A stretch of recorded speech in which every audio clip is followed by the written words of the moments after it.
Sababu 5 zinazofanya wanawake wa kizazi chetu kuvuliwa chupi na wanaume waruwaru.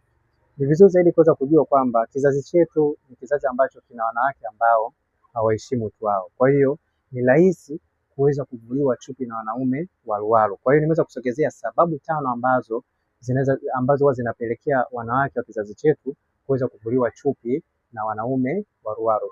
Maana wanaume waruwaru ni wanaume ambao hawajitambui, hawaheshimu wanawake, ni wakatili kwa wanawake. Kwa hiyo zipo sababu ambazo zinapelekea wanawake kuweza kuvuliwa chupi na wanaume waruwaru. Sababu ya kwanza ni sababu ya nyege.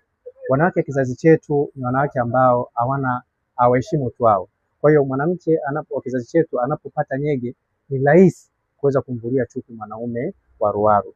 Na pia sababu ya pili ni sababu ya kutaka kuhudumiwa.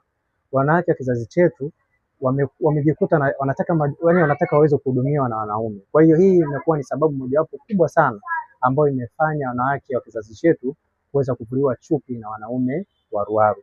Na pia sababu ya tatu ni sababu ya viambata. Sababu ya viambata ni mfano mali, magari au gari. Hii ni mojawapo ya sababu kubwa sana ambayo imefanya wanawake wa kizazi chetu kuweza kuvuliwa chupi na wanaume waruwaru. Na pia sababu nyingine ya 4 ni sababu ya kutoheshimu utu wake.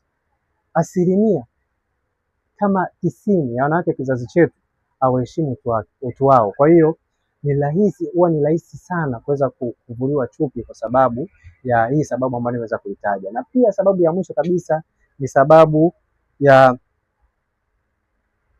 kuona ni jambo la kawaida. Wanawake wa kizazi chetu anaweza kulala na wanaume hata zaidi ya 10 akiamini jambo la kawaida. Kwa hiyo hii pia ni mojawapo ya sababu ambayo imepelekea wanawake wa kizazi chetu kulala na wanaume ambao ni waruwaru, kwa sababu mwanamke anaweza akaingia kwenye mahusiano kama bye time, lakini hii ni mojawapo ya sababu ambayo inafanya wanawake kufanya mapenzi au kuvuliwa chupi na wanaume waruwaru, kwa sababu mwanamke ambaye anaingia kwenye mahusiano ya bye time ni mojawapo ya sababu ambayo inaweza kufanya akaweza kufanya mapenzi na mwanaume au na wanaume waruwaru. Na pia nikumbushe kwamba unaweza kuingia katika mahusiano sahihi kupitia kitabu hiki ambacho kitakusaidia kuweza kuingia katika mahusiano sahihi. Sio kila mahusiano ambayo unayaona ni mahusiano sahihi ya kuweza kuingia katika ndoa sahihi. Mahusiano sahihi yanatengenezwa, na ndio maana ukitazama sasa hivi wanawake pamoja na wanaume wanapoingia katika ndoa hawadumu mwaka mmoja. Hii ni kwa sababu